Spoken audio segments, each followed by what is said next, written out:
जय हिंद दोस्तों। हम लोग दिसंबर सीटेट एग्जाम 2024 के लिए एसएसटी में जियोग्राफी को पढ़ रहे हैं। जियोग्राफी में आज चैप्टर नंबर 5 को पढ़ने वाले हैं दोस्तों। 5 में क्वेश्चन नंबर पहला है। इसमें दिया गया है कि किसी गैस को ग्रीन हाउस गैस कहते हैं। तो किसी गैस को ग्रीन हाउस गैस कहते हैं, ये कार्बन डाइऑक्साइड को कहा जाता है। कार्बन डाइऑक्साइड ऑप्शन नंबर का सी वाला राइट आंसर होगा दोस्तों। फिर उसके बाद आता है, इसके एक्सप्लेनेशन दिया गया है कि ग्रीन हाउस गैस भूमंडलीय ऊष्मन के लिए जिम्मेदार होती है। ग्रीन हाउस गैसों में carbon dioxide, nitrous oxide, methane, chlorofluorocarbon, जल वाष्प आदि इसमें शामिल होता है। फिर उसके बाद आता है क्वेश्चन नंबर सेकंड है। इसमें कहा जा रहा है कि पवनों के बारे में दिए गए कथनों को पढ़िए तथा उपयुक्त विकल्प का इसमें चुनाव करना है। कौन सा विकल्प इसमें सही है, पवन के बारे में बताना है कौन सा विकल्प इसमें सही है। तो इसमें दिया गया है, सबसे पहले पहला है कि पवन का नाम उसके जाने की दिशा के आधार पर निर्धारित होती है, जो कि ये गलत है। पवन का नाम उसके आने की दिशा पर निर्धारित किया जाता है, इसलिए पहला ऑप्शन गलत हो गया। बी में कहा जा रहा है कि पश्चिम से आने वाली पवन को पश्चिमी पछुआ पवन कहा जाता है, जो कि सही है। सी में कहा जा रहा है कि मौसमी पवनें विभिन्न ऋतुओं में अपनी दिशा बदलती रहती है, तो ये भी क्या है, ये भी इसमें सही है। तो बी और सी इसका राइट आंसर होगा। बी और सी ऑप्शन नंबर का बी वाला राइट आंसर है। फिर उसके बाद आता है क्वेश्चन नंबर थर्ड है। इसमें कहा जा रहा है कि वायु दाब के संबंधित कथनों को पढ़िए तथा उपयुक्त विकल्प का इसमें चुनाव करना है। वायु दाब के संबंध में कौन सा विकल्प इसमें सही है। इसमें दिया गया पहला है कि चांद पर वायु नहीं है, अतएव वहां वायु का दाब भी नहीं है, जो कि सही है। बी में कहा जा रहा है कि वायुमंडल में वायु दाब में अंतर तापमान में भिन्नता के कारण होता है, ये भी इसमें सही है। सी में कहा जा रहा है कि वायु सदैव उच्च दाब क्षेत्र से निम्न दाब क्षेत्र की ओर गमन करती है, तो ये भी क्या है, ये भी इसमें सही है। इसमें तीनों ऑप्शन सही है, इसलिए इसका राइट आंसर क्या होगा, ऑप्शन नंबर का डी वाला सही है। ए बी सी इसमें क्या है, सही है। फिर उसके बाद आता है, फिर इसमें दिया गया है क्वेश्चन नंबर 4 है कि निम्नलिखित में से कौन सा मिलान वायुमंडल की परतों के विषय में सही है। तो वायुमंडल के परतों के विषय में इसमें कौन सा मिलान सही है, इसको बताना है। तो बहिर्मंडल दिया गया है। बहिर्मंडल में सबसे ऊपरी परत होता है, बहिर्मंडल सबसे ऊपरी परत होता है, दूसरा सही है। फिर उसके बाद आता है क्षोभ मंडल। क्षोभ मंडल में सबसे निचली परत होता है, तीसरा सही है। समताप मंडल, समताप मंडल में ये होता है, इस परत में ओजोन गैस पाई जाती है समताप मंडल में, चौथा सही है। बाह्य मंडल, बाह्य मंडल में रेडियो तरंगों के प्रसारण में सहायक होता है, ये पहला सही है। इसका राइट आंसर होगा ए का दूसरा है, बी का तीसरा, सी का चौथा, डी का इसमें पहला सही है। तो इसका राइट आंसर क्या होगा, ऑप्शन नंबर का डी वाला राइट आंसर होगा। ऑप्शन नंबर का डी वाला सही है। फिर उसके बाद आता है, अच्छा इसके एक्सप्लेनेशन दिया गया है कि बहिर्मंडल, बहिर्मंडल में यह सबसे ऊपर की परत है। यह परत बाह्य अंतरिक्ष के साथ विलीन हो जाती है। हल्की गैसें जैसे हीलियम एवं हाइड्रोजन यहीं से अंतरिक्ष में तैरती रहती हैं। फिर उसके बाद आता है क्षोभ मंडल। क्षोभ मंडल में यह वायुमंडल की सबसे निचली परत होती है। सभी मौसमी घटनाएं जैसे कोहरे, बादल, ठंड, बारिश, तूफान आदि ये सब क्षोभ मंडल तक ही सीमित हैं। फिर उसके बाद आता है समताप मंडल। समताप मंडल में क्या होता है कि यह 50 किलोमीटर की ऊंचाई तक फैला हुआ है। इस मंडल की एक महत्वपूर्ण विशेषता यह है कि इसमें ओजोन परत पाई जाती है। किसमें, समताप मंडल में। 15 किलोमीटर से 35 किलोमीटर की ऊंचाई के बीच सीमित है यह समताप मंडल। यहाँ की परिस्थितियां हवाई जहाज उड़ाने के लिए अनुकूल होती हैं। फिर उसके बाद आता है बाह्य मंडल। बाह्य मंडल में यह पृथ्वी की सतह से 80 किलोमीटर की से लेकर के 640 किलोमीटर तक फैला हुआ है। यह रेडियो तरंगों के प्रसारण में सहायक होता है। इस परत में ऊंचाई बढ़ने के साथ तापमान भी क्या होता है, बढ़ता है। फिर उसके बाद आता है क्वेश्चन नंबर 5 है कि समताप मंडल के बारे में कथन ए और आर को पढ़े और सही विकल्प का इसमें चुनाव करना है। अभी कथन ए दिया गया है और कारण आर दिया गया है, आपको इसमें बताना है कौन सा सही है। तो पहला है इसमें, यह हवाई जहाज उड़ाने के लिए सबसे आदर्श परिस्थितियां उपलब्ध कराता है, जो कि क्या है, सही है। कारण आर में कहा जा रहा है यह बादलों व मौसमी संबंधित घटनाओं से लगभग विमुक्त होता है, तो ये भी क्या है, ये भी इसमें सही है और इसका सही एक्सप्लेनेशन भी कर रहा है। ऑप्शन नंबर इसका पहला वाला ही राइट आंसर होगा। फिर इसकी एक्सप्लेनेशन दिया गया है कि क्षोभ मंडल के ऊपरी परत का भाग को समताप मंडल कहा जाता है। यह 50 किलोमीटर की ऊंचाई तक फैला हुआ है। इस परत में बादल एवं मौसम संबंधित घटनाओं से लगभग मुक्त होता है। इसके फलस्वरूप यहाँ की परिस्थितियां हवाई जहाज उड़ाने के लिए अनुकूल हैं। फिर उसके बाद इसमें दिया गया है क्वेश्चन नंबर 6 है कि यहीं से विकल्प चुने और मानसून पौने हैं, तो मानसून पौने कौन है, मौसमी पौने को मानसून पौने कहा जाता है। ऑप्शन नंबर इसका बी वाला राइट आंसर होगा। इसके एक्सप्लेनेशन दिया गया है कि मानसून या पावस मूलतः हिंद महासागर एवं अरब सागर की ओर से भारत के दक्षिण पश्चिम तट पर आने वाली हवाओं को कहते हैं, जो भारत, पाकिस्तान, बांग्लादेश आदि में भारी वर्षा कराती है। ये ऐसी मौसमी पवनें होती हैं जो दक्षिण एशिया में क्षेत्र में जून से सितंबर तक प्रायः 4 माह सक्रिय रहती हैं। फिर उसके बाद आता है क्वेश्चन नंबर 7 है कि आपतन प्रभावित होता है। आपतन प्रभावित होता है बादलों के द्वारा, अक्षांशों के द्वारा और जल वाष्प या धूल कणों के द्वारा, इन तीनों के द्वारा जो कि ये आतपन प्रभावित होता है। ऑप्शन नंबर इसका डी वाला राइट आंसर होगा। फिर उसके बाद आता है क्वेश्चन नंबर 8 है कि निम्नलिखित में से कौन सी मौसमी पवनों का उदाहरण है। तो भारत में मानसूनी पवने जो कि ये मौसमी पवनों का उदाहरण है। ऑप्शन नंबर इसका पहला वाला राइट आंसर होगा। फिर उसके बाद आता है क्वेश्चन नंबर 9 है कि समताप मंडल के बारे में निम्नलिखित कथनों पर विचार कीजिए और इसमें बताना है कौन सा सही है समताप मंडल के बारे में। तो इसमें दिया गया है, पहला है कि यह परत बादलों से लगभग मुक्त होता है, जो कि सही है। इसमें ओजोन गैस की परत होती है, ये भी सही है। ये 50 किलोमीटर की ऊंचाई तक विस्तारित होता है, ये भी सही है। तो ऑप्शन नंबर इसका डी वाला राइट आंसर होगा। इसमें क्या है, ये तीनों इसमें सही हैं। फिर उसके बाद आता है क्वेश्चन नंबर 10 है कि वायुमंडल की निम्नलिखित परतों में से कौन सी परत हवाई जहाज उड़ाने के लिए सबसे आदर्श है। यह समताप मंडल, समताप मंडल ऑप्शन नंबर इसका डी वाला राइट आंसर होगा। फिर उसके बाद आता है क्वेश्चन नंबर 11 है कि बैरोमीटर का प्रयोग होता है तो वायुमंडलीय दाब को मापने के लिए। ऑप्शन नंबर इसका सी वाला राइट आंसर होगा। बैरोमीटर का प्रयोग वायुमंडलीय दाब को मापने के लिए किया जाता है। फिर उसके बाद आता है क्वेश्चन नंबर 12 है कि लौटते मानसून के समय आर्द्र पवनें बहती हैं, तो ये स्थल से समुद्र की ओर, स्थल से समुद्र की ओर। ऑप्शन नंबर इसका बी वाला राइट आंसर होगा। लौटते मानसून के समय आर्द्र पवनें स्थल से समुद्र की ओर बहती हैं, इसे स्थलीय समीर के नाम से भी जाना जाता है। यह मुख्यतः रात के समय चलती हैं।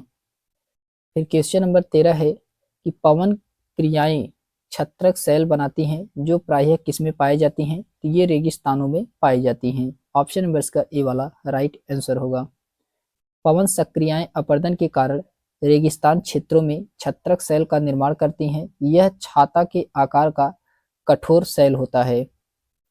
फिर उसके बाद आता है क्वेश्चन नंबर 14 है कि दिए गए लक्षणों ए और बी के आधार पर वायुमंडलीय परत की पहचान करें। तो इसमें क्या है, तो इसमें दिया गया है अंतरिक्ष से प्रवेश करने वाली उल्का पिंड इस में परत में आने पर जल जाती हैं, ये जो कि मध्यमंडल के बारे में कहा जा रहा है।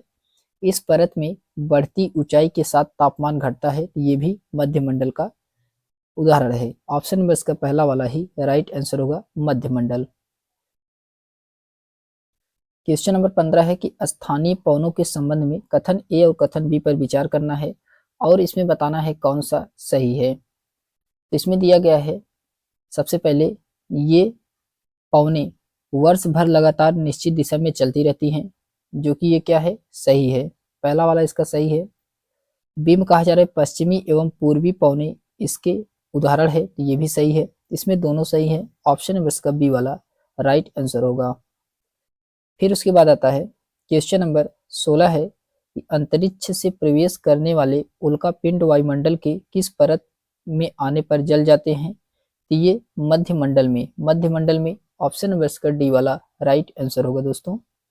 फिर उसके बाद आता है क्वेश्चन नंबर 17 है कि प्रतिशत के अनुसार पृथ्वी के वायुमंडल में कौन सा प्रमुख संगठक है, तो यह नाइट्रोजन है, नाइट्रोजन, ऑप्शन नंबर इसका बी वाला राइट आंसर होगा।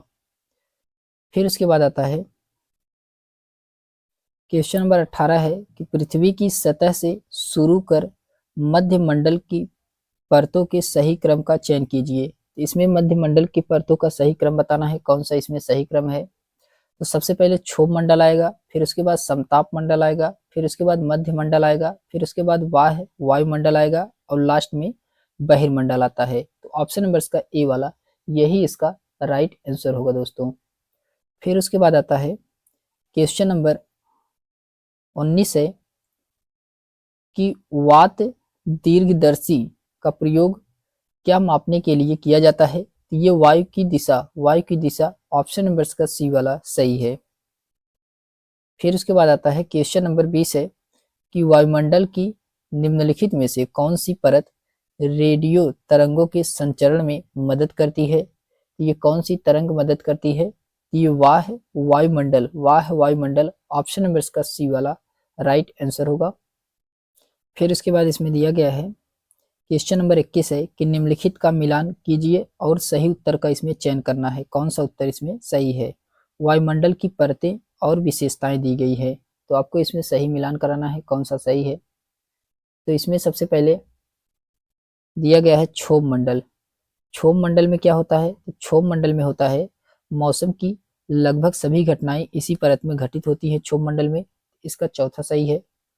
फिर उसके बाद आता है दूसरा है कि समताप मंडल, समताप मंडल में इसमें ओजोन की परत पाई जाती है, तीसरा सही है। मध्य मंडल में क्या होता है, तो मध्य मंडल में होता है अंतरिक्ष से प्रवेश करने वाले उल्का पिंड इसी परत में आने पर जल जाते हैं, इसका दूसरा सही है। और वायुमंडल में क्या होता है, आयन मंडल इस परत का एक भाग है, तो ये पहला सही है। इसका राइट आंसर क्या होगा, ए का चौथा, बी का पहले का चौथा सही है, दूसरे का तीसरा और तीसरे का दूसरा और चौथे का पहला इसमें सही है।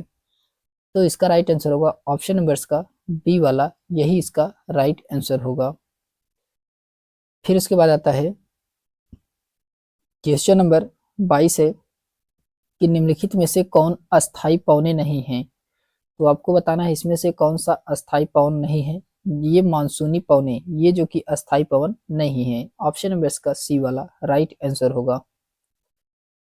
इसके एक्सप्लेनेशन दिया गया है कि मानसूनी पवने अस्थाई पवने नहीं होती हैं, यह मानसून के अनुसार चलने वाली पवन होती है। व्यापारिक पवने, पश्चिमी पवने और पूर्वी पवने ये अस्थाई पवन होती हैं, ये वर्ष भर लगातार निश्चित दिशा में चलती रहती हैं। फिर क्वेश्चन नंबर 23 है कि पृथ्वी की सतह से आरंभ होते हुए वायुमंडल की परतों का सही क्रम कौन सा है। इसमें सही क्रम है, सबसे पहले क्षोभ मंडल आएगा, फिर उसके बाद समताप मंडल आएगा, फिर उसके बाद मध्यमंडल और लास्ट में वायुमंडल आता है। ऑप्शन नंबर इसका बी वाला राइट आंसर होगा। फिर उसके बाद आता है क्वेश्चन नंबर 24 है कि वृक्षों की उन कतारों को क्या कहा जाता है जो मृदा को अपरदन से बचाने हेतु वायु की गति को रोकने के लिए लगाई जाती है, तो उसे आश्रय पट्टी कहा जाता है, आश्रय पट्टी, ऑप्शन नंबर इसका बी वाला राइट आंसर होगा दोस्तों। इसके एक्सप्लेनेशन दिया गया है कि वृक्षों की उन कतारों को आश्रय पट्टी कहा जाता है जो मृदा को अपरदन से बचाने हेतु वायु की गति को रोकने के लिए लगाई जाती हैं। इसका उपयोग कृषि भूमि, भवनों, पशुओं को हवा और मिट्टी को कटाव से बचाने के लिए किया जाता है। फिर क्वेश्चन नंबर 25 है कि कथन ए और कथन बी को पढ़ करके आपको इसमें सही आंसर का चयन करना है, कौन सा आंसर इसमें सही है। तो इसमें पहला दिया गया है कि नाइट्रोजन वायुमंडल में सर्वाधिक पाई जाने वाली गैस है, जो कि सही है। बीम कहा जा रहा है इसका बढ़ता हुआ आयतन पृथ्वी पर मौसम तथा जलवायु को प्रभावित करता है, ये क्या है, ये गलत है। तो इसमें कथन ए सही है लेकिन कथन बी क्या है, गलत है। तो इसका राइट आंसर क्या होगा, ऑप्शन नंबर का सी वाला सही है। ए सही है लेकिन बी क्या है, गलत है। फिर उसके बाद आता है, इसके एक्सप्लेनेशन दिया गया है कि नाइट्रोजन वायु में सर्वाधिक पाई जाने वाली गैस है। जब हम सांस लेते हैं तो फेफड़ों में कुछ नाइट्रोजन भी ले जाते हैं और फिर उसे बाहर निकाल देते हैं। कार्बन डाइऑक्साइड का बढ़ा हुआ आयतन पृथ्वी पर मौसम तथा जलवायु को प्रभावित करता है। फिर क्वेश्चन नंबर 26 है। क्वेश्चन नंबर 26 में कहा जा रहा है कि लू निम्न में से किस प्रकार की पवनों का उदाहरण है। ये स्थानीय पवन का, स्थानीय पवन ऑप्शन नंबर इसका सी वाला राइट आंसर होगा। इसके एक्सप्लेनेशन दिया गया है कि लू जो कि ये स्थानीय पवन का उदाहरण है। स्थानीय पवनें किसी छोटे क्षेत्र में वर्षा या दिन के किसी विशेष समय में चलती हैं। ये धूल भारी, गर्म एवं शुष्क पवनें भी होती हैं। फिर उसके बाद आता है क्वेश्चन नंबर 27 है। क्वेश्चन नंबर 27 में कहा जा रहा है कि निम्न कथनों पर विचार कीजिए और बाद की विकल्प का इसमें चयन करना है, कौन सा इसमें सही है। पहला है कि वायु की पतली परत पृथ्वी का अटूट भाग है, जो कि सही है। दूसरे में कहा जा रहा है कि यह हमें ऐसी वायु प्रदान करती है जिससे हम लोग सांस लेते हैं, तो ये भी सही है। सी में कहा जा रहा है कि यह हम लोगों को सूर्य की कुछ हानिकारक किरणों से बचाती है, तो ये भी क्या है, इसमें सही है। इसमें तीनों सही हैं। ऑप्शन नंबर इसका डी वाला राइट आंसर होगा। ए बी सी इसमें तीनों सही हैं। फिर उसके बाद आता है क्वेश्चन नंबर 28 है कि निम्नलिखित कथनों ए और आर को पढ़िए। कथन ए दिया गया है इसमें और कारण आर दिया गया है। आपको इसमें बताना है कौन सा सही है। तो पहला है इसमें कम तापमान वाले क्षेत्र में वायु ठंडी होती है, जो कि सही है। ठंडे क्षेत्र में वायु भारी होती है, तो ये भी क्या है, सही है। और इसका सही एक्सप्लेनेशन भी कर रहा है। ऑप्शन नंबर इसका पहला वाला राइट आंसर होगा दोस्तों। फिर उसके बाद आता है क्वेश्चन नंबर 29 है। क्वेश्चन नंबर 29 में कहा जा रहा है कि वायु दाब के बारे में दिए गए कथनों को पढ़िए तथा इसमें उपयुक्त विकल्प का चुनाव करना है, कौन सा इसमें सही है। तो इसमें पहला दिया गया है कि वायु हमारे शरीर पर उच्च दाब के साथ बल लगाती है किंतु हम इसका अनुभव नहीं करते हैं, जो कि सही है। वायु का दाब हमारे ऊपर सभी दिशाओं से लगता है और हमारा शरीर विपरीत बल लगाता है, ये भी इसमें क्या है, ये भी इसमें सही है। दोनों इसमें सही है और दोनों इसका सही एक्सप्लेनेशन भी कर रहा है। तो इसका राइट आंसर क्या होगा, इसका राइट आंसर होगा दोस्तों ऑप्शन नंबर इसका पहला वाला राइट आंसर होगा। ऑप्शन नंबर इसका ए वाला सही है। फिर उसके बाद आता है क्वेश्चन नंबर 30 है कि पवनों के बारे में दिए गए कथनों को पढ़िए तथा सही विकल्प का इसमें चयन करना है, कौन सा इसमें सही है।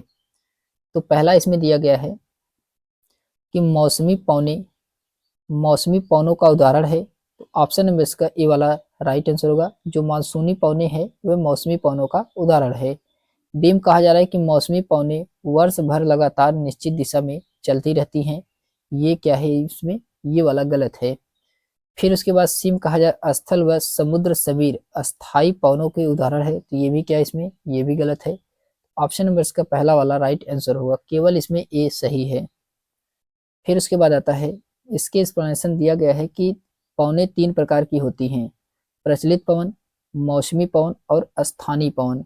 मौसमी पवन वह पवन है जिसकी प्रवाहित होने की दिशा समय या मौसम के अनुसार परिवर्तित होता है। स्थल पवन, समुद्री व मानसूनी पवनें मौसमी पवनों का उदाहरण है। फिर उसके बाद आता है क्वेश्चन नंबर 31 है कि समताप मंडल के बारे में निम्नलिखित में से कौन सा कथन सही है। समताप मंडल के बारे में बताना है इसमें से कौन सा सही है। तो पहला है यह परत बादलों एवं मौसमी संबंधित घटनाओं से लगभग मुक्त होता है, जो कि पहला वाला इसका सही है। बी में कहा जा रहा है इसमें ओजोन परत होती है, ये भी सही है।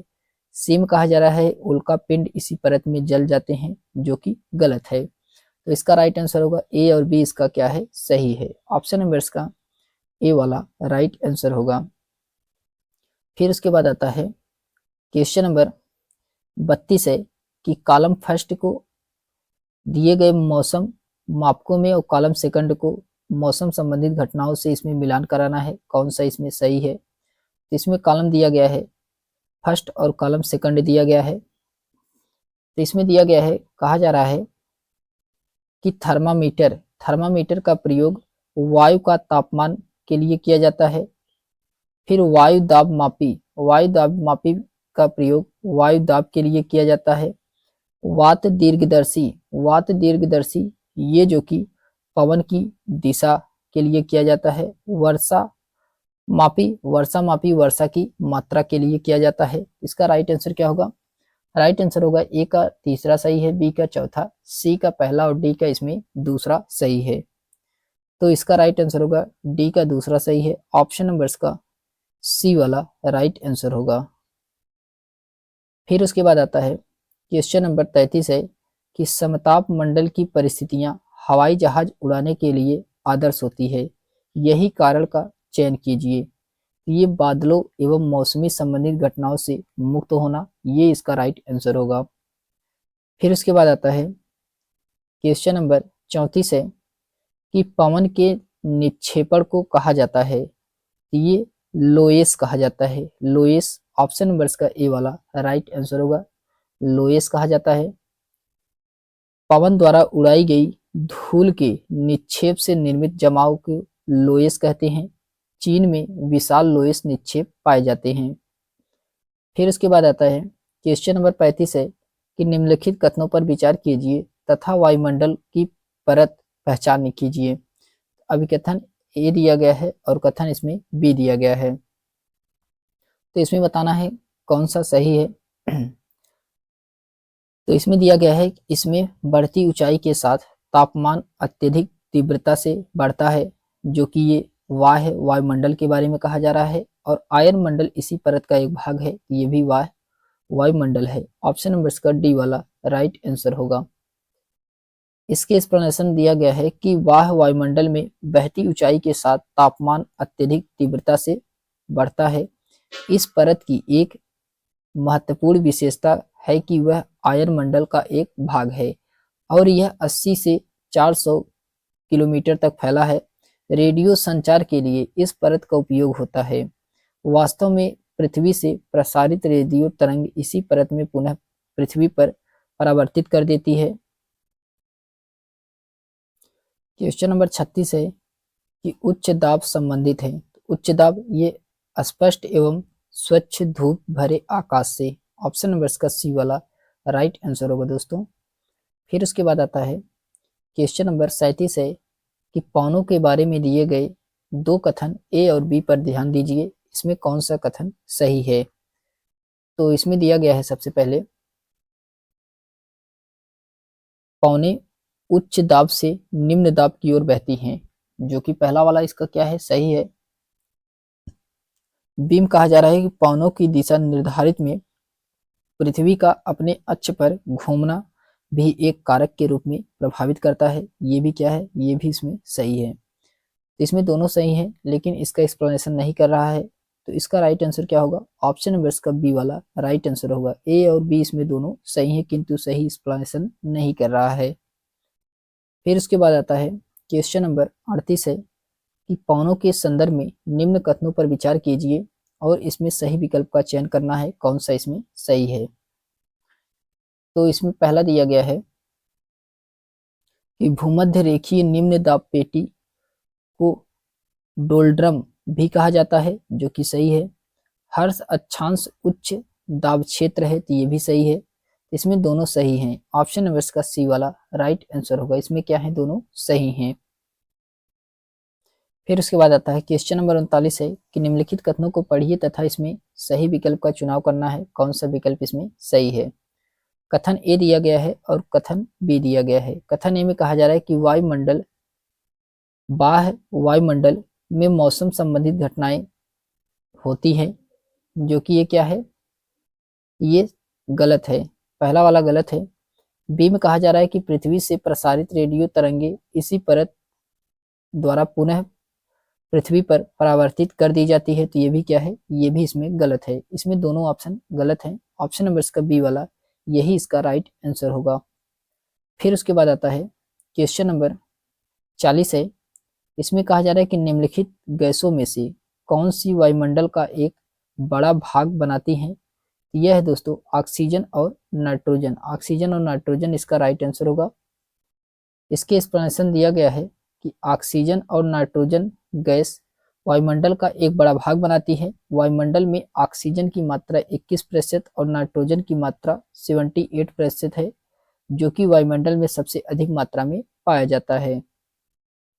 फिर उसके बाद आता है क्वेश्चन नंबर 41 है कि निम्नलिखित युग्मों का सही मिलान कराना है।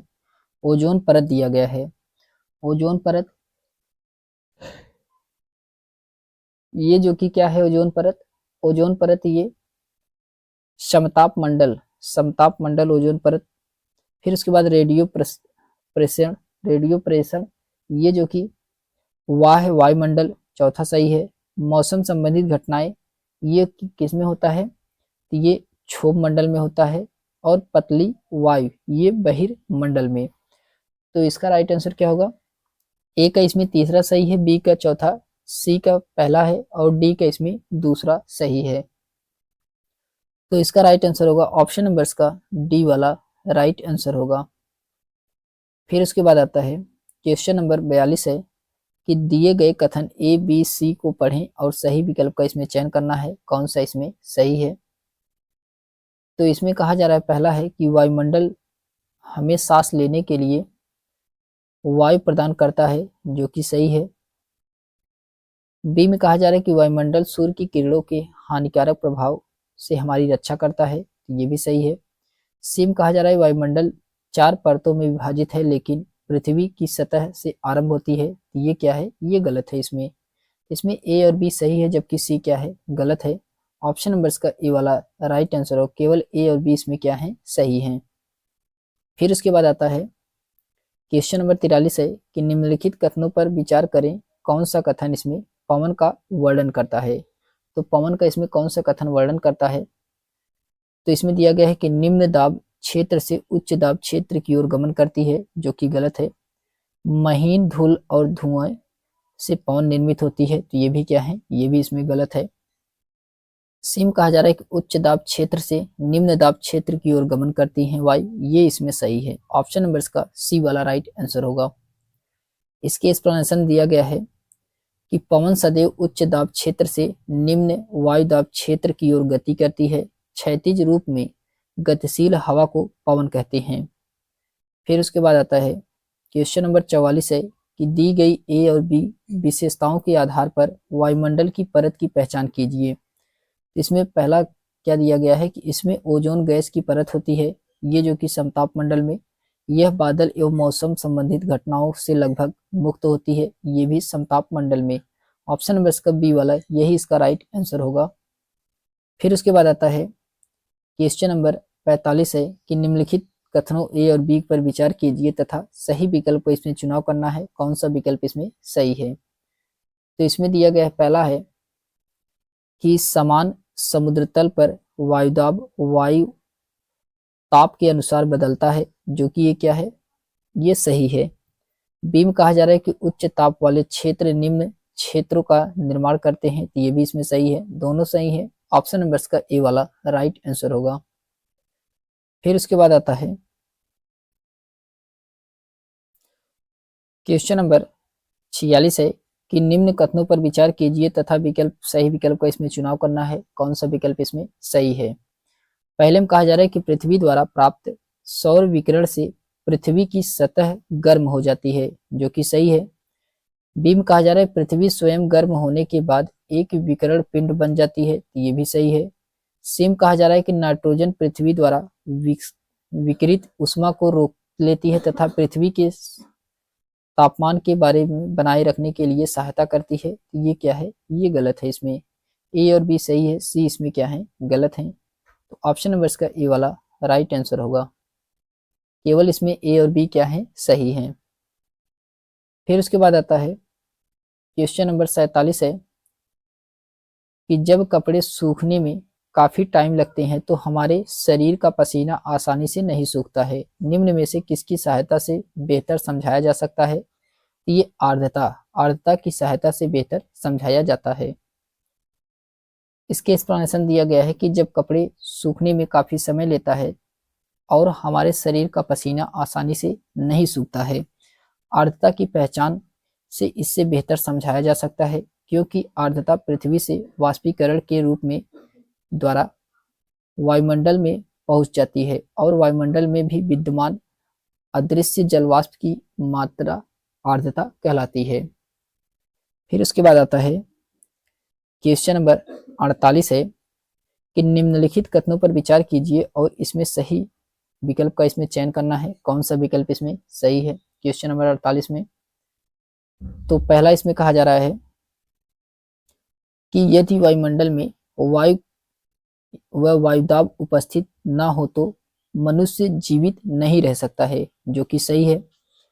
बी में कहा जा रहा है कि वायु हमारे शरीर पर उच्च दाब के साथ बल लगाती है, उसी तरह हमारा शरीर भी विपरीत बल लगाता है। तो ये भी क्या है, ये भी इसमें सही है। दोनों सही है और सही एक्सप्लेनेशन कर रहा है। ऑप्शन नंबर इसका ए वाला राइट आंसर होगा। फिर उसके बाद आता है क्वेश्चन नंबर 49 है कि दिए गए कथनों के आधार पर वायुमंडल की परत को पहचाने। तो इसमें दिया गया है, पहला है कि यह परत बादलों एवं मौसमी संबंधित घटनाओं से लगभग मुक्त होती है, जो कि ये समताप मंडल के बारे में कहा जाता है। फिर इसमें ओजोन गैस की परत होती है, तो ये भी समताप मंडल में। तो ऑप्शन नंबर इसका डी वाला राइट आंसर होगा। फिर उसके बाद आता है क्वेश्चन नंबर 50 है कि वायु दाब के संबंध में निम्न कथनों को कौन सा कथन सही है इसमें? तो इसमें ऊंचाई पर जाने पर वायु दाब घटता है। ऑप्शन नंबर इसका बी वाला राइट आंसर होगा। फिर उसके बाद आता है, इसके एक्सप्लेनेशन दिया गया है कि वायु का एक स्तंभ जो पृथ्वी पर अपना भार डालता है उसे वायुदाब या वायुमंडलीय दाब कहते हैं। इसे बैरोमीटर या वायु दाब मापी यंत्र कहा जाता है। इससे मापा जाता है। वायुमंडलीय दाब का वितरण प्रत्येक जगह विभिन्न विभिन्न है। यह क्षैतिज एवं ऊर्ध्वाधर दोनों प्रकार का होता है। वायुदाब ऊंचाई बढ़ने के साथ साथ कम हो जाता है, लेकिन एक ही दर से कम नहीं होता है। वायुदाब वायु के तापमान, उसमें उपस्थित जलवाष्प की मात्रा और गुरुत्वाकर्षण बल पर निर्भर करता है। फिर क्वेश्चन नंबर 51 है कि निम्नलिखित कथनों के आधार पर सही विकल्प को इसमें पहचान करना है। कथन ए दिया गया है और कारण आर दिया गया है। इसमें आपको सही विकल्प का पहचान करना है, कौन सा इसमें सही है। तो इसमें पहला कहा जा रहा है कि आपतन की मात्रा भूमध्य रेखा से ध्रुवों की ओर घटती है, जो कि सही है। कारण आर में कहा जा रहा है कि पृथ्वी का अक्ष सूर्य के चारों ओर परिक्रमण की समतल कक्षा से 66.5 अंश का कोण बनाता है, जो विभिन्न अक्षांशों पर प्राप्त होने वाले आपतन की मात्रा को बहुत प्रभावित करता है। तो ये भी क्या है, ये भी इसमें सही है और इसका सही एक्सप्लेनेशन भी कर रहा है। तो ऑप्शन नंबर इसका पहला वाला ही राइट आंसर होगा। ए आर इसमें दोनों सही है, आर ए का सही व्याख्या करता है।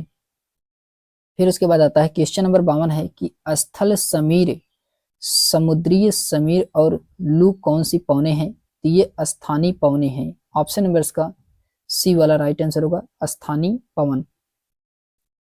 फिर उसके बाद आता है क्वेश्चन नंबर 53 है कि वायुदाब के विषय में दिए गए कथन पढ़ें और सही विकल्प का चुनाव करना है, कौन सा इसमें सही है। तो इसमें पहला दिया गया है कि वायुदाब बादलों के भार से पृथ्वी की सतह पर बना पड़ा दबाव है, जो कि ये क्या है, पहला वाला गलत है।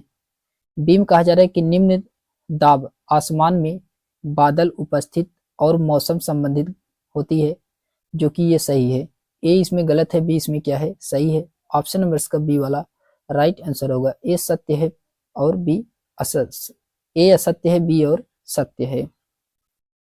फिर उसके बाद आता है क्वेश्चन नंबर 54 है। इसमें कहा जा रहा है कि दिए गए लक्षणों ए और बी के आधार पर वायुमंडल की परत को पहचानिए, कौन सा इसमें है। तो पहला दिया गया है कि इस परत में बढ़ती ऊंचाई के साथ तापमान अत्यधिक तीव्रता से बढ़ता है, जो कि ये क्या है, ये बाह्य मंडल के बारे में कहा जा रहा है। यह परत रेडियो संचार में मदद करती है, तो ये भी बाह्य मंडल के बारे में कहा जा रहा है। ऑप्शन नंबर इसका सी वाला राइट आंसर होगा। फिर उसके बाद आता है क्वेश्चन नंबर 55 है कि वायुदाब के संदर्भ में नीचे दिए गए कथनों में से कौन सा इसमें सही है। तो इसमें बताना है कौन सा कथन सही है। तो इसमें पहला दिया गया है, इसमें बताना है कौन सा कथन सही है। इसमें सही कथन का चयन करना है। तो निम्न दाब बादल युक्त आकाश एवं नम मौसम के साथ जुड़ा है और उच्च दाब स्पष्ट एवं स्वच्छ आकाश से जुड़ा है। ये ऑप्शन नंबर इसका डी वाला, यही इसका राइट आंसर होगा। फिर उसके बाद आता है क्वेश्चन नंबर 56 है कि निम्नलिखित में से कौन सा उदाहरण वायु प्रदूषण की अवधारणा के विकास के लिए उपयुक्त नहीं है। इसमें आसपास की दुकानों में पॉलीथीन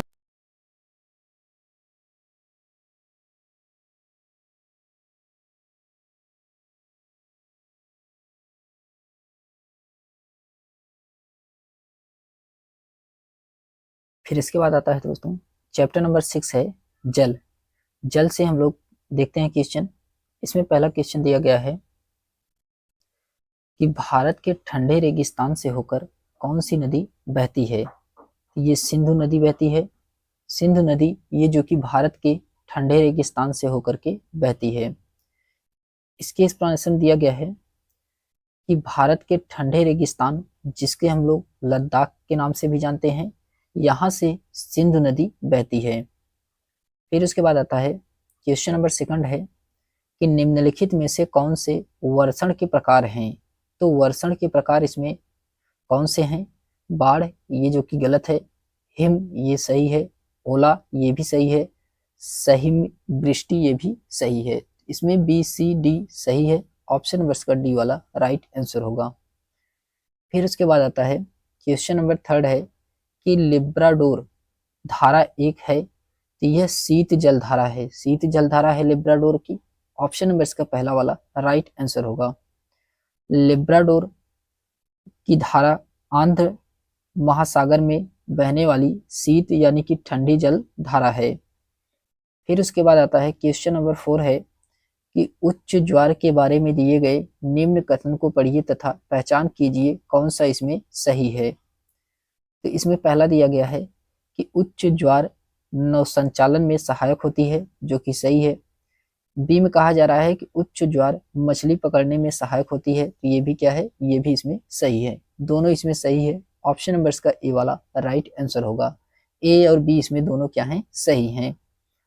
फिर उसके बाद आता है इसके एक्सप्लेनेशन दिया गया दोस्तों कि अमावस्या और पूर्णिमा के दिन सूर्य, चंद्रमा और पृथ्वी तीनों एक सीधी रेखा में होते हैं, जिसके प्रभाव के कारण ज्वार की ऊंचाई सामान्य ऊंचाई से 20% अधिक होती है। इसे बृहद या उच्च ज्वार कहते हैं। यह नौसंचालन में सहायक होती है। उच्च ज्वार मछली पकड़ने में भी सहायक होती है। फिर उसके बाद आता है क्वेश्चन नंबर 5 है कि नदी का मुहाना क्या होता है। नदी का मुहाना क्या होता है। तो वह स्थान जहाँ कोई नदी किसी अन्य जल राशि से मिलती है उसे क्या कहते हैं, नदी का मुहाना कहा जाता है। ऑप्शन नंबर का सी वाला राइट आंसर होगा। फिर उसके बाद आता है क्वेश्चन नंबर 6 है। इसमें कहा जा रहा है कि निम्न युग्मों को मिलान कराना है, कौन सा इसमें युग्म, कितने युग्म इसमें सही है। तो इसमें दिया गया है, पहला है इसमें मिसिसिपी। मिसिसिपी ये जो कि उत्तरी अमेरिका में है, सही है। मिसिसिपी ये कहाँ पे है, ये उत्तरी अमेरिका में है, सही है। अमेजन, अमेजन नदी ये दक्षिणी अमेरिका में है, दक्षिणी अमेरिका में है अमेजन नदी, ये भी सही है। ऑरेंज, ऑरेंज कहाँ पे है, तो ऑरेंज ये दक्षिण अफ्रीका में है, यहाँ पे एशिया दिया गया है, इसलिए ये वाला गलत है। डार्लिंग ऑस्ट्रेलिया में है, ये भी इसमें सही है। इसमें केवल 3 युग्म सही हैं, तो 3 युग्म सही हैं। ऑप्शन नंबर इसका डी वाला राइट आंसर होगा। केवल कितने, 3 युग्म इसमें सही हैं। फिर उसके बाद आता है क्वेश्चन नंबर 7 है कि अमेजन की बेसिन के संबंध में निम्न कथनों में से कौन सा कथन सही है। तो अमेजन के संबंध बताना है कौन सा कथन सही है। तो इसमें दिया गया है कि अमेजन जो कि बेसिन भूमध्य रेखीय प्रदेश में आता है। ऑप्शन नंबर इसका सी वाला राइट आंसर होगा। फिर इसके बाद आता है इसके एक्सप्लेनेशन दिया गया है कि अमेजन बेसिन जो कि भूमध्य रेखीय प्रदेश के अंतर्गत आता है, अमेजन नदी ब्राजील, कोलंबिया एवं पेरू देश में बहती हैं, न कि बोलिविया। अमेजन नदी डेल्टा का निर्माण नहीं करती हैं। फिर क्वेश्चन नंबर 8 है कि निम्नलिखित में से कौन सी एक आकृति नदी के निक्षेपण का कार्य परिणाम है। तो यह है दोस्तों बाढ़कृत मैदान। बाढ़कृत मैदान ऑप्शन नंबर इसका बी वाला राइट आंसर होगा। फिर उसके बाद आता है क्वेश्चन नंबर 9 है कि बेरिंग जल डमरू मध्य पानी का सकरा भाग है जो जोड़ता है किसे, ये अटलांटिक महासागर और प्रशांत महासागर से। ऑप्शन नंबर इसका सी वाला राइट आंसर होगा। इसके एक्सप्लेनेशन दिया गया है कि बेरिंग जल डमरू मध्य प्रशांत महासागर तथा चुस्की सागर यानी कि अटलांटिक महासागर को जोड़ता है। यह एशिया एवं उत्तरी अमेरिका द्वीप की जल संधि है। फिर उसके बाद आता है क्वेश्चन नंबर 10 है कि निम्नलिखित में से कौन सा एक केवल तटीय क्षेत्र में अत्यधिक विनाश कर सकता है। यह है सुनामी। सुनामी ऑप्शन नंबर इसका पहला वाला राइट आंसर होगा। सुनामी इसका राइट आंसर होगा। इसके एक्सप्लेनेशन दिया गया है कि सुनामी से तटीय क्षेत्र में अत्यधिक विनाश होता है। सुनामी जापानी भाषा का शब्द है जिसका शब्द है अर्थ है तट पर आती हुई या आने वाली लहरें। सुनामी का निर्माण समुद्र के तल में उत्पन्न भूकंप से होता है। परिणाम स्वरूप जल की लहरें तट की तरफ आती है। जैसे जैसे समुद्र की गहराई कम होती जाती है वैसे वैसे जल का वेग तथा लहरों की ऊंचाई आकस्मिक रूप से अत्यधिक तेज हो जाती है जिसके कारण अपार जनधन की हानि होती है। फिर उसके बाद आता है क्वेश्चन नंबर 11 है कि कोलकाता बंदरगाह पर किस पर स्थित है। तो यह हुगली नदी पे है। हुगली नदी पे है। ऑप्शन नंबर इसका सी वाला राइट आंसर होगा। कोलकाता बंदरगाह हुगली नदी के तट पर स्थित है। यह पश्चिम बंगाल में स्थित है। इस बंदरगाह का प्रमुख पोताश्रय खीदीपुर है। समुद्र तट पर स्थित इस पोताश्रय को डायमंड हार्बर के नाम से भी जाना जाता है। फिर उसके बाद आता है क्वेश्चन नंबर 12 है कि लक्षद्वीप समूह में स्थित है। ये अरब सागर में स्थित है। ऑप्शन नंबर इसका बी वाला राइट आंसर होगा। कहाँ पे, ये अरब सागर में स्थित है। लक्षद्वीप समूह अरब सागर में स्थित है। इसमें द्वीपों की कुल संख्या 36 है। केवल 10 द्वीप ही मानव निवास करते हैं। यह द्वीप समूह मूगा द्वीप का उदाहरण प्रस्तुत करता है। फिर उसके बाद आता है क्वेश्चन नंबर 13 है कि निम्नलिखित में से कौन जहाजों के नौकायान में सहायता करता है। तो ये उच्च ज्वारीय क्षेत्र। उच्च ज्वारीय क्षेत्र ऑप्शन नंबर इसका सी वाला राइट आंसर होगा। फिर उसके बाद आता है क्वेश्चन नंबर 14 है कि विश्व का सबसे बड़ा नदी बेसिन कौन सा है। ये अमेजन नदी बेसिन। ऑप्शन नंबर इसका डी वाला राइट आंसर होगा। विश्व की सबसे बड़ी नदी बेसिन अमेजन नदी बेसिन है। इसका विस्तार दक्षिण अमेरिका के ब्राजील देश में है। इसका अपवाह क्षेत्र 7,50,000 वर्ग किलोमीटर में फैला हुआ है।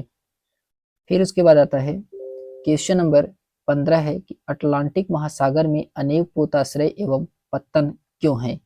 तो क्यों है इसको बताना है। तो इसमें दिया गया है, पहला इसमें दिया गया है संयुक्त राज्य अमेरिका एवं यूरोप के बीच भारी मात्रा में समुद्री व्यापार होता है, जो कि गलत है। अटलांटिक महासागर में मत्स्य उद्योग विकसित है, तो ये भी इसमें क्या है, गलत है।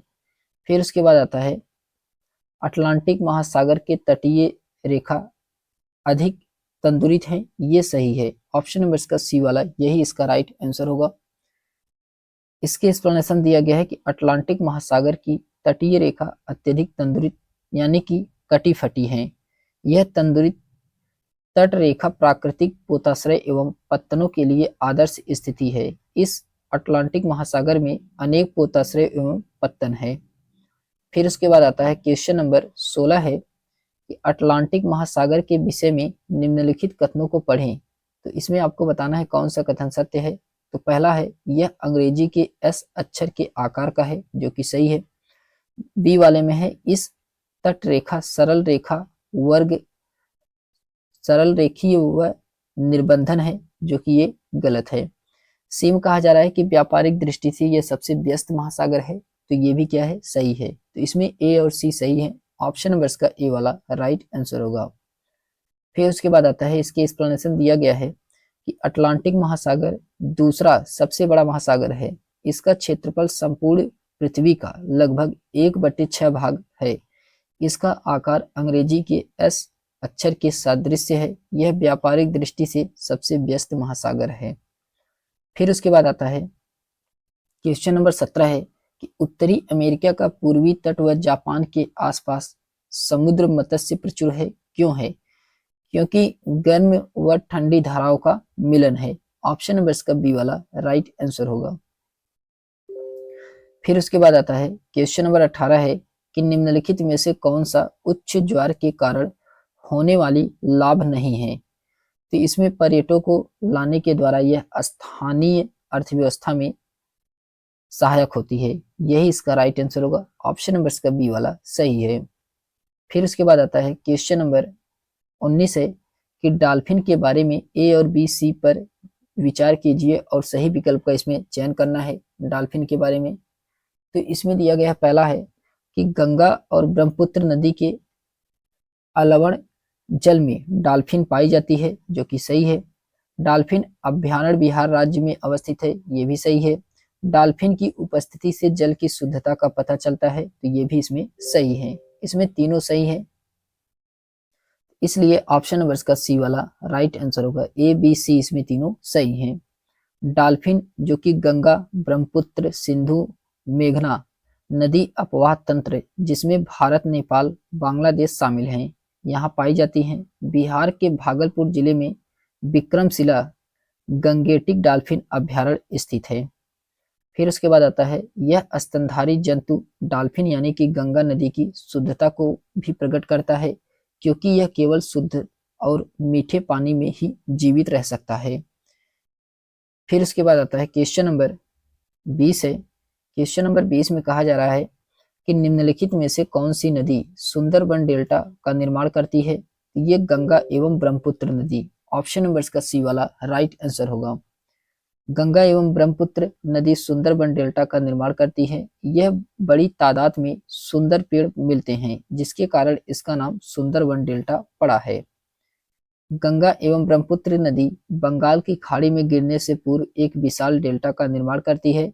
इस डेल्टा का नाम सुंदरबन डेल्टा है। फिर उसके बाद आता है, क्वेश्चन नंबर 21 है कि तैराक मृत सागर में तैर सकते हैं क्योंकि नमक की मात्रा अधिक सागर को सघन बनाती है। ऑप्शन नंबर इसका सी वाला राइट आंसर होगा। फिर उसके बाद आता है, क्वेश्चन नंबर 22 है कि हिमनद के निक्षेपण को कहा जाता है, तो हिमोड कहा जाता है। हिमोड कहा जाता है। ऑप्शन नंबर इसका ए वाला राइट आंसर होगा। हिमनद के निक्षेपण को हिमोड कहते हैं। बड़े बड़े हिमखंडों को हिमनद कहते हैं, जो अपने भार के कारण नीचे खिसकते रहते हैं। हिमनद के पिघलने पर जो निक्षेप बनते हैं उन्हें हिमोड कहते हैं। ये निक्षेप दो प्रकार के होते हैं। प्रथम आकार के निक्षेप होते हैं, जो बर्फ को पिघलने के स्थान पर ही हिमनद द्वारा लाए गए पदार्थों को जमा होने से बनते हैं। दूसरे प्रकार के निक्षेप परतदार होते हैं। फिर उसके बाद आता है लायोस। लायोस पवन द्वारा उड़ाकर लाए गए धूल व मिट्टी के महीन कणों को बृहद जमाव को कहा जाता है, लायोस। फिर उसके बाद आता है, क्वेश्चन नंबर 23 है कि महासागरीय धाराओं के विषय में निम्नलिखित कथनों में से कौन से इसमें सही है? आपको बताना है महासागरीय जल धाराओं के बारे में। तो इसमें पहला दिया गया है, पहला है कि ठंडी धाराएं ध्रुवीय अथवा उच्च अक्षांशों से जल को उष्णकटिबंधीय अथवा निम्न अक्षांशों की ओर ले जाती है, जो कि सही है। बी में कहा जा रहा है कि लेब्राडोर एक गर्म धारा है, तो ये क्या है? गलत है। सी में कहा जा रहा है कि जिस स्थान पर गर्म और ठंडी धाराएं मिलती हैं वह स्थान विश्व का सर्वोत्तम मत्स्य क्षेत्र माना जाता है, तो ये भी क्या है? सही है। ए और सी इसमें सही है, जबकि बी क्या है? गलत है। ऑप्शन नंबर इसका ए वाला राइट आंसर होगा। फिर उसके बाद आता है, क्वेश्चन नंबर 24 है कि जब नदी मैदान में प्रवेश करती हैं तो यह मुड़ जाती हैं और बड़े मोड़ बनकर बहती हैं। क्या कहलाती हैं ये विस्पर कहलाती हैं। विस्पर्स। ऑप्शन नंबर इसका सी वाला राइट आंसर होगा। इसके एक्सप्लेनेशन दिया गया है कि मैदानी क्षेत्रों में नदी की धाराएं दाएं बाएं होते हुए प्रवाहित होती हैं और इस दौरान नदियों के मुड़ने से एस के आकार की संरचना बनाती है, जिसे नदी विस्पर्भ कहते हैं। नदियों के ये घुमाव को अधिक अवसादी बोझ के कारण होता है। फिर क्वेश्चन नंबर 25 है, मानाकी पर्वत यानी कि हवाई द्वीप सागर की सतह के नीचे स्थित है और इसकी ऊंचाई एवरेस्ट पर्वत से भी अधिक है। यह निम्न में से किसमें स्थित है? ये किसमें स्थित है? ये प्रशांत महासागर में स्थित है। कहाँ पे? प्रशांत महासागर में यह स्थित है। प्रशांत महासागर, ऑप्शन नंबर इसका डी वाला राइट आंसर होगा। मनाकी पर्वत हवाई द्वीप संयुक्त राज्य अमेरिका के नजदीकी प्रशांत महासागर में स्थित हैं। यह प्रशांत महासागर की सतह के नीचे स्थित है और इसकी ऊंचाई एवरेस्ट पर्वत से भी अधिक है। इसकी ऊंचाई 10,210 मीटर है और यह एक ज्वालामुखी यानी कि सुसुप्त ज्वालामुखी पर्वत है। फिर उसके बाद आता है क्वेश्चन नंबर 26 है कि कृष्ण राज सागर बांध निम्न में से नदियों में से किस पर बनाया गया है? ये कावेरी नदी पे, कावेरी नदी पे, ऑप्शन नंबर इसका बी वाला राइट आंसर होगा। कृष्ण राज सागर बांध कावेरी नदी पे बनाया गया है। इस बांध का निर्माण वर्ष 1932 ईस्वी में किया गया था। इस बांध की ऊंचाई 38 मीटर तथा लंबाई 3.5 किलोमीटर है। फिर क्वेश्चन नंबर 27 है कि महासागरीय धाराओं के संबंध में नीचे दिए गए दो कथनों ए और बी पर विचार कीजिए तथा सही उत्तर का इसमें चयन करना है। कौन सा इसमें उत्तर सही है? तो इसमें पहला दिया गया है कि उष्ण यानी कि गर्म महासागरीय धाराएं भूमध्य रेखा के निकट उत्पन्न होती हैं और ध्रुवों की ओर प्रवाहित होती हैं, जो कि पहला वाला क्या है? पहला वाला इसमें सही है, ऑप्शन ए इसमें सही है। फिर ऑप्शन बी में कहा जा रहा है कि शीत यानी कि ठंडी महासागरीय धाराएं निम्न अक्षांशों से उच्च अक्षांशों की जल को ले जाती हैं, जो कि ये क्या है? ये गलत है। तो इसका राइट आंसर क्या होगा? ऑप्शन नंबर इसका ए वाला सही है। केवल ए सही है और बी इसमें क्या है? गलत है। फिर उसके बाद आता है क्वेश्चन नंबर 28 है कि निम्नलिखित अभिकथन ए और कारण आर को पढ़िए और ज्वार के संदर्भ में उपयुक्त विकल्प का इसमें चयन करना है। अभिकथन ए दिया गया है और कारण आर दिया गया है। आपको इसमें बताना है कौन सा सही है। तो पहला इसमें दिया गया है कि पूर्णिमा एवं अमावस्या के दिनों में सबसे ऊंचे ज्वार उठते हैं, जो कि सही है। सूर्य, चंद्रमा एवं पृथ्वी एक सीधी में होते हुए हैं और सूर्य एवं चंद्रमा के शक्तिशाली गुरुत्वाकर्षण बल के कारण ऊंचे ज्वार आते हैं। तो ये भी क्या है? ये भी इसमें सही है।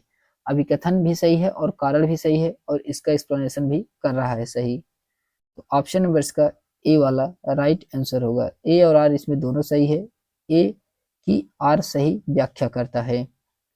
फिर उसके बाद आता है क्वेश्चन नंबर 29 है। इसमें कहा जा रहा है कि नीचे दिए गए कथनों में से सही विकल्प का इसमें चयन करना है। कौन सा विकल्प इसमें सही है क्वेश्चन नंबर 29 में? तो पहला इसमें है कि अलवड़ जल का केवल 1% उपलब्ध है तथा मानव उपयोग हेतु उपयुक्त है, जो कि पहला वाला सही है। बी में कहा जा रहा है कि लवण जल पृथ्वी पर सबसे उपयोगी पदार्थ है, ये भी सही है, लेकिन इसका सही एक्सप्लेनेशन नहीं है। ऑप्शन नंबर इसका बी वाला राइट आंसर होगा। ए और बी इसमें दोनों सही हैं, किंतु ए का सही स्पष्टीकरण नहीं है। फिर उसके बाद आता है क्वेश्चन नंबर 30 है कि निम्नलिखित में से आने वाली सुनामी का पहला संकेतक कौन सा है? तो ये पहला संकेतक तटीय क्षेत्र से जल में कमी आती है। ऑप्शन नंबर इसका बी वाला राइट आंसर होगा।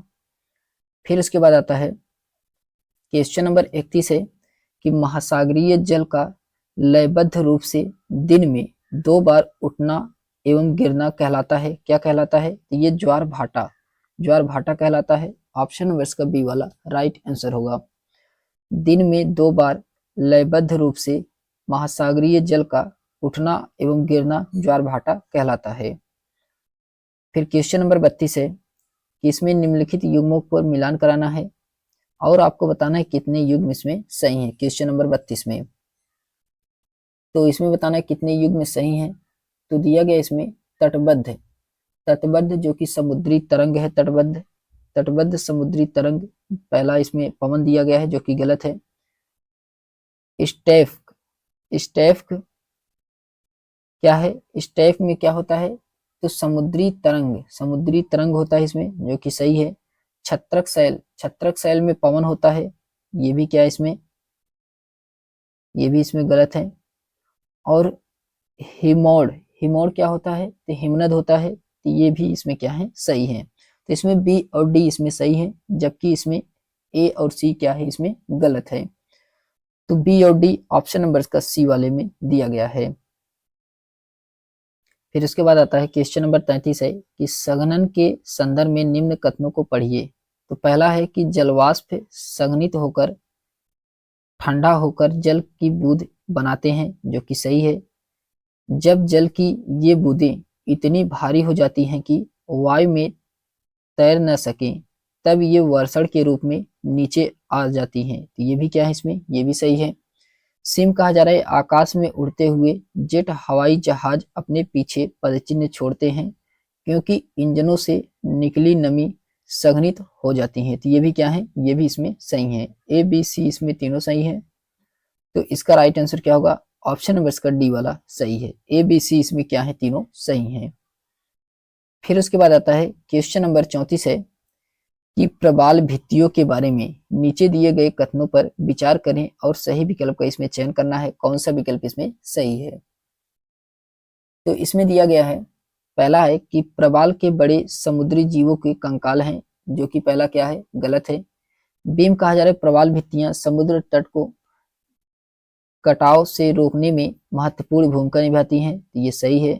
सीम कहा जा रहा है कि जब जीवित पलापी मारते हैं तो तब उनके कंकाल बच जाते हैं, इन कंकालों को इकट्ठे होने से प्रबाल द्वीप बनते हैं, तो ये भी क्या है, ये भी इसमें सही है। बी और सी इसका सही है, ऑप्शन नंबर इसका बी वाला राइट आंसर होगा। बी और सी इसमें क्या है, सही है। फिर उसके बाद आता है क्वेश्चन नंबर 35 है, इसमें कहा जा रहा है कि जिस स्थान पर कोई नदी किसी अन्य जलराशि से मिलती है उसे क्या कहते हैं, उसे नदी मुहाना कहा जाता है, नदी मुहाना कहा जाता है। ऑप्शन नंबर इसका डी वाला राइट आंसर होगा। इसके एक्सप्लेनेशन दिया गया है कि जिस स्थान पर कोई नदी किसी अन्य जलराशि में मिलती है उसे नदी मुहाना कहते हैं। नदी मुहाना पर अवसादों के संग्रह से डेल्टा का निर्माण होता है।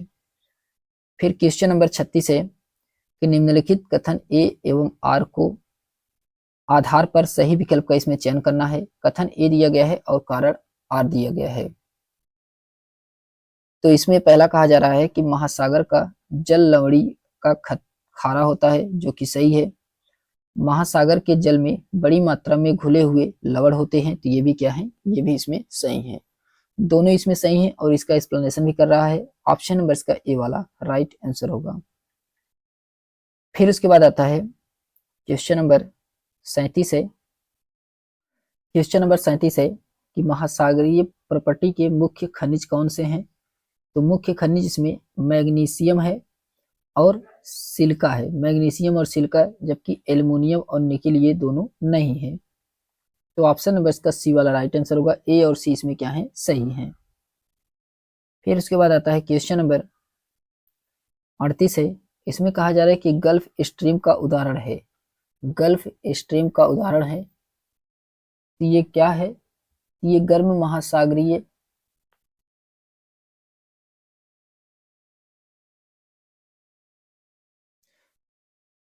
तो ये एक गर्म जलधाराओं यानी गर्म महासागरीय जल प्रवाह होता है, जो कि इसमें ऑप्शन में नहीं दिया गया है, इसलिए ऑप्शन कोई भी इसका सही नहीं है।